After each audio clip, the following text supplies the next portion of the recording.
I always loved the idea of spending a weekend alone in a cabin. When I found one to rent deep in the woods, I jumped at the chance. It was supposed to be a peaceful escape, a break from my busy life in the city. I arrived on a Friday afternoon.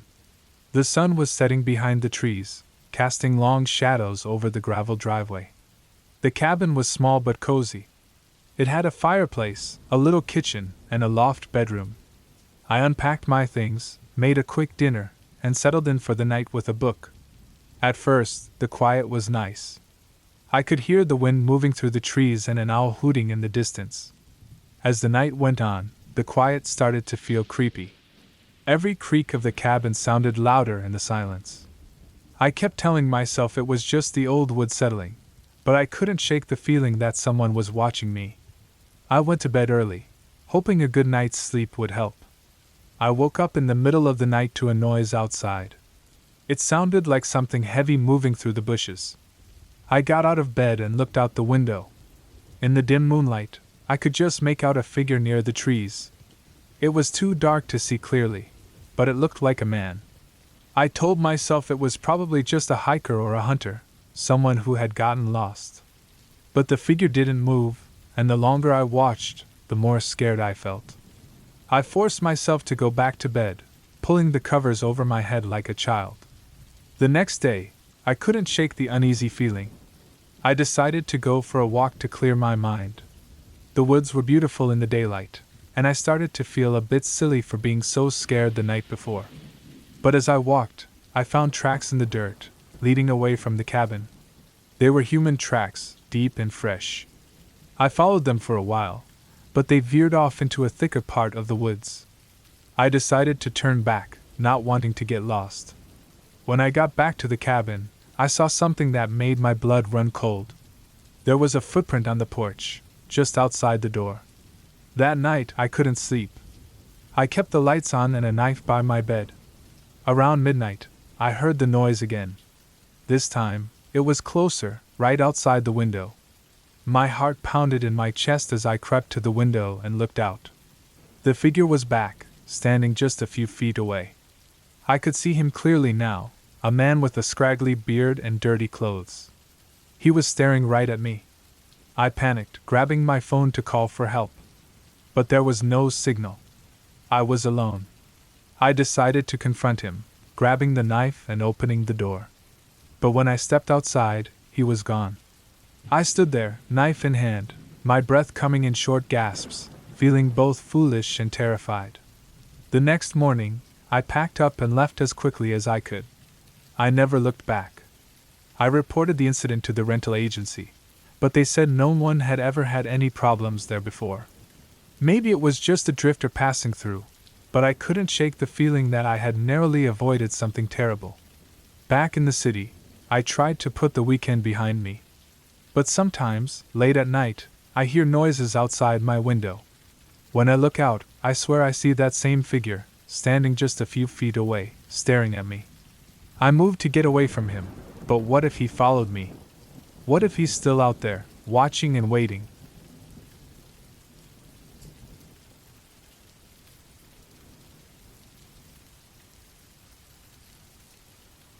I always wanted to get away from the noise of the city, so I rented a small cabin deep in the woods for a week. It was a simple wooden cabin, sitting in a clearing surrounded by tall pine trees. The nearest neighbor was miles away, and that was just how I liked it. The first few days were perfect. I hiked, read books, and enjoyed the quiet. At night, I would sit by the fireplace, listening to the crackling logs and the far-off sounds of animals in the dark. It was exactly what I needed. On the fourth night, as I was falling asleep, I heard a noise outside. It was a faint rustling, like something moving through the bushes. I told myself it was just an animal and tried to ignore it. But the noise got louder and wouldn't stop. My heart started beating faster. I got up and looked out the window but saw nothing in the darkness. The next morning, I found footprints around the cabin. They were human, and they hadn't been there the day before. A shiver ran down my back. I decided to stay inside that day, keeping the doors locked and the windows shut. I couldn't shake the feeling that someone was watching me. That night, the sounds came back. This time, they were closer, right outside the cabin walls. I was terrified. I could hear heavy breathing, footsteps crunching on the fallen leaves. It felt like someone was trying to get in.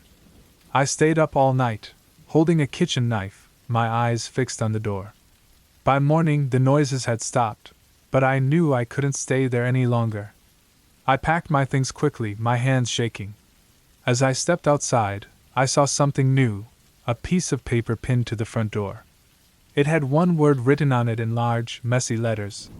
Leave. I didn't need to be told twice.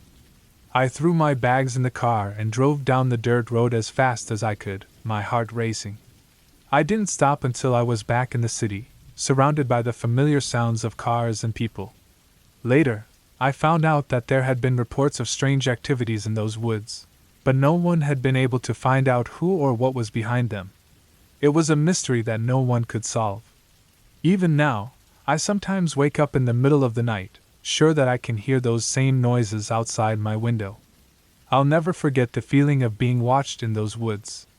Some places are meant to be left alone, and I learned that the hard way. But sometimes I wonder if whatever was out there has followed me back to the city, waiting for the right moment to remind me that I'm never truly safe.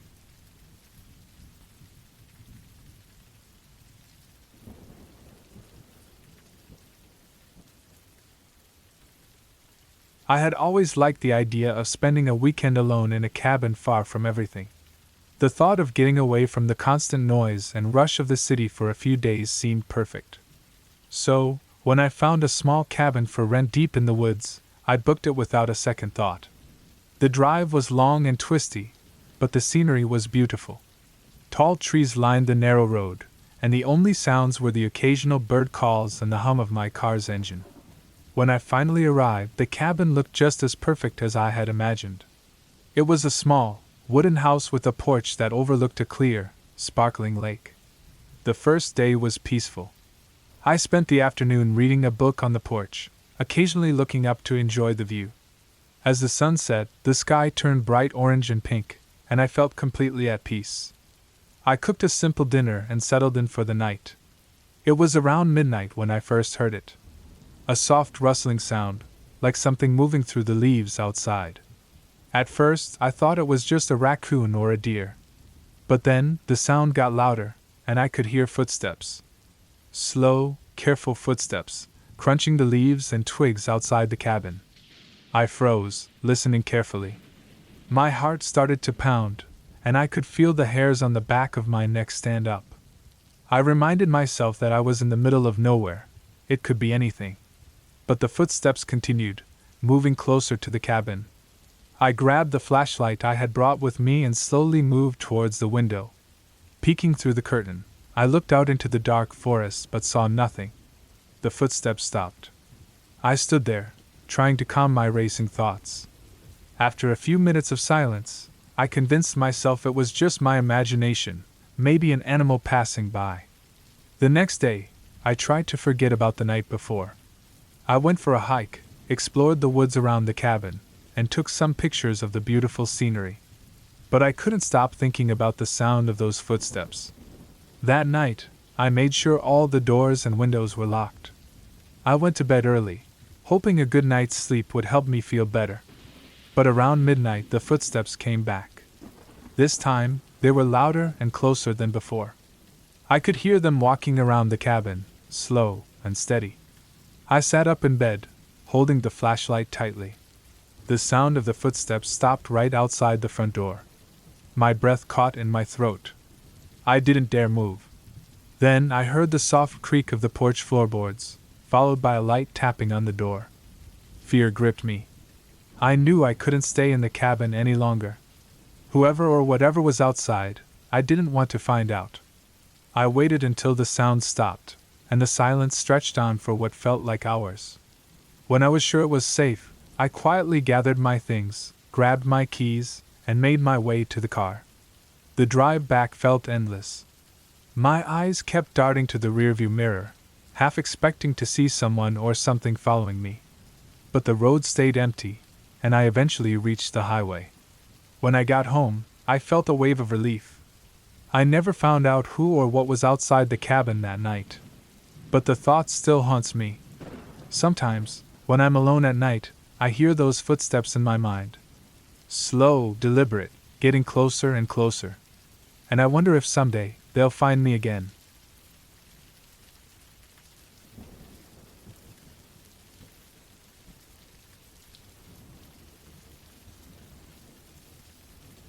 I needed a break from my busy life, so I decided to rent a cabin in the mountains for a few days. It was a small, cozy place with wooden walls and a fireplace. The nearest neighbor was miles away, and the quietness was just what I needed. On the second night, I woke up to a strange noise outside. It sounded like branches snapping underfoot. I sat up in bed, listening. Maybe it was just a deer or some other animal. I told myself not to worry and tried to go back to sleep. But the noise continued. I got out of bed, put on my shoes, and grabbed a flashlight. I opened the door slowly, the cold air hitting me immediately. I shined the light around but saw nothing. The forest was dark and dense, the trees casting long shadows. Just as I was about to go back inside, I heard it again, louder this time. It was coming from the side of the cabin. I walked slowly, my heart pounding. The flashlight beam trembled in my hand. Around the corner, I saw something that made me freeze. There were footprints in the dirt, but they weren't animal tracks. They were human, and they were fresh. My mind raced. I was supposed to be alone out here. I followed the tracks a few more steps and then stopped. There, nailed to the side of the cabin, was a small, weathered piece of paper. It fluttered slightly in the breeze. I reached out, my fingers shaking, and pulled it down. In the beam of the flashlight, I read the message scrawled in messy handwriting. "Leave now." I didn't wait to find out who left it or why. I ran back inside, locked the door, and packed my things as quickly as I could. The noise outside started up again, louder and more insistent. I could hear footsteps now, moving around the cabin. I grabbed my keys and dashed to my car. The engine roared to life, and I sped down the narrow dirt road, not looking back. My hands were shaking, and my heart was still pounding when I reached the main road. I never told anyone about what happened that night. I don't know who left that note or what their intentions were, but I never went back to that cabin. The peace and quiet I wanted turned into a night of terror, and I was just glad to get out of there alive.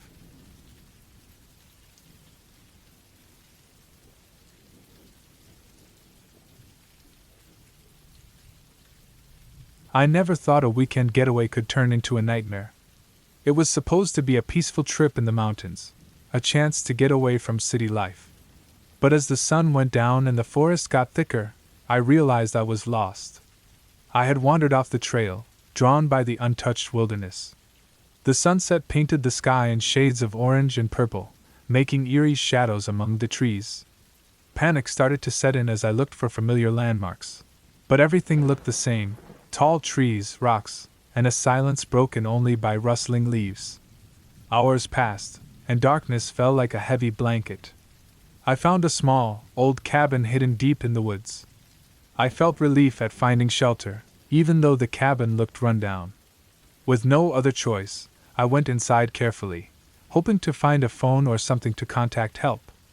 Inside, the air was musty and cold, smelling neglected. The cabin was almost empty except for a wobbly table and some old chairs covered in mold. There were cobwebs in the corners, and the floor creaked under me. I searched through drawers and dusty shelves, finding only old newspapers and tools that were no longer useful. As I accepted that I would have to stay the night, a noise outside made me jump. Footsteps, slow and steady, echoed through the cabin. My heart raced with fear. Someone else was out there in the dark, watching me. I held my breath, straining to hear any clue of who it could be. Then, a voice, a low, raspy whisper came through the walls. "You shouldn't be here," it said, sending shivers down my spine. Adrenaline surged as I realized I wasn't alone. Without thinking, I ran out the back door, sprinting blindly through the bushes, guided only by faint moonlight peeking through the trees. After what felt like forever, I stumbled upon a familiar spot, the trailhead. Relief washed over me as I emerged into the open where my car was parked, just as I had left it earlier that day. I drove away quickly, leaving the creepy cabin and its unseen visitor far behind. Days later, I told the police about what happened. They searched the area but found no signs of anyone living in or near the cabin. But sometimes, late at night, I still hear that chilling whisper in my mind. It's a memory that stays with me, a reminder that in the woods, you're never truly alone, and some things are best left unexplained.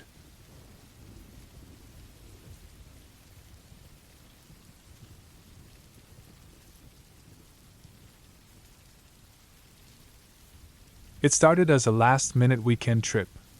I found this old cabin online, hidden deep in the woods, far from the city's noise. The pictures looked nice, old-fashioned even, and the price was great. I packed light and headed out on a Friday afternoon. As I got closer, the road turned into a narrow dirt path.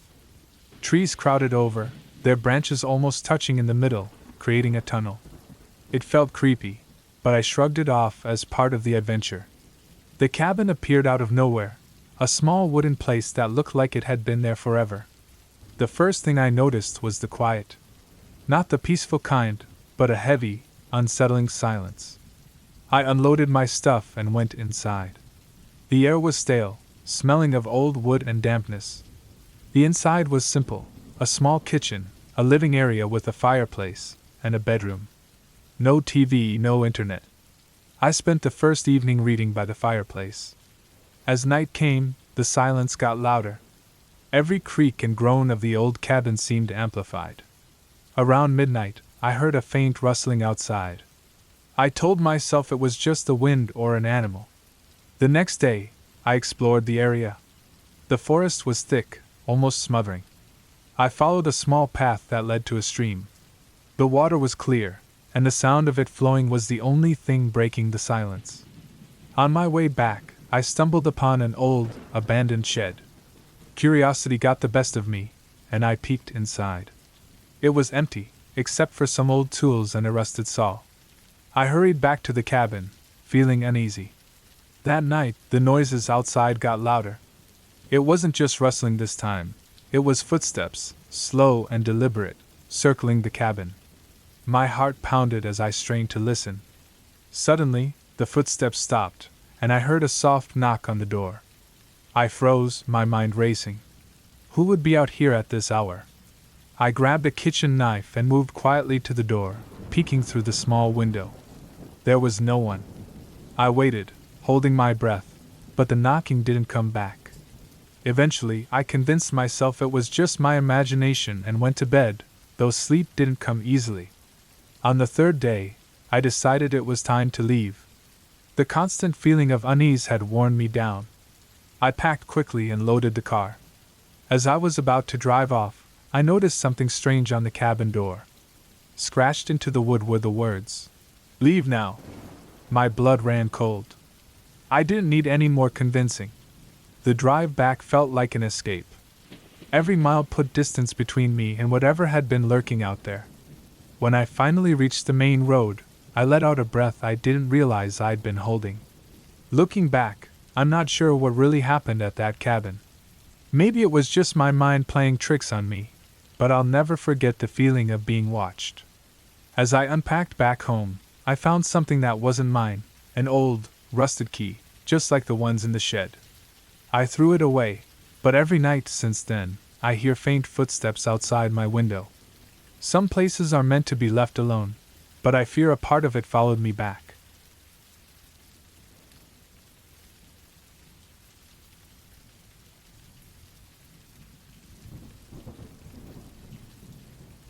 It was supposed to be a chill weekend away from the city madness. I decided to go camping solo, something I'd done a few times hassle-free. I found a spot by a quiet lake deep in the woods. The view was perfect, tall trees, clear water, and a sky so clear I could see the Milky Way at night. The first night passed smoothly. I sat by the fire, listening to the crackling wood and the sounds of nature around me. The next day, I hiked and fished. As evening crept in, I set up my small campfire again, cooked dinner, and settled in. Just after sunset, I heard rustling in the bushes nearby. Probably a raccoon or deer, I thought. Didn't bother me much. As it got darker, the rustling grew louder and more frequent. Unease crept in. I aimed my flashlight towards the noise but saw nothing. Convinced myself it was just my mind playing tricks and went to bed. I woke suddenly in the middle of the night. Something felt off. The forest was dead silent. No crickets, no owls, just eerie silence. Then I heard it again, the rustling, right outside my tent. Heart racing, I lay still, trying to figure out what it could be. Decided to check it out. Quietly unzipped my tent, stepped out with flashlight in hand, and pointed it towards the bushes. Again, nothing. Took a few steps away, scanning the area. Snap! A branch behind me broke. Whipped around. In the dim light, I saw a man. Dirty, clothes torn, wild eyes. We stared. Didn't say a word. Slowly back towards my tent, eyes fixed on him. He stayed put. Reached my tent, grabbed my pack, and bolted. Ran through the woods, stumbling over roots and branches, not caring about noise. Just needed to flee. Reached my car, breathless, shaking. Fumbled for keys, started the engine, and sped off. Didn't stop till the nearest town. Pulled into a gas station, locked doors, and sat there, trying to calm down. Next day, it sank in how lucky I'd been. Never knew what that guy wanted. Reported it to authorities. They promised to look into it, but heard nothing more. Changed me. Love nature but cautious now. No more solo camping. Always let someone know where I am. That weekend reminded me, nature's beautiful but can also be unpredictable, dangerous. As I drove away, a chill ran down my spine. What if he wasn't alone out there?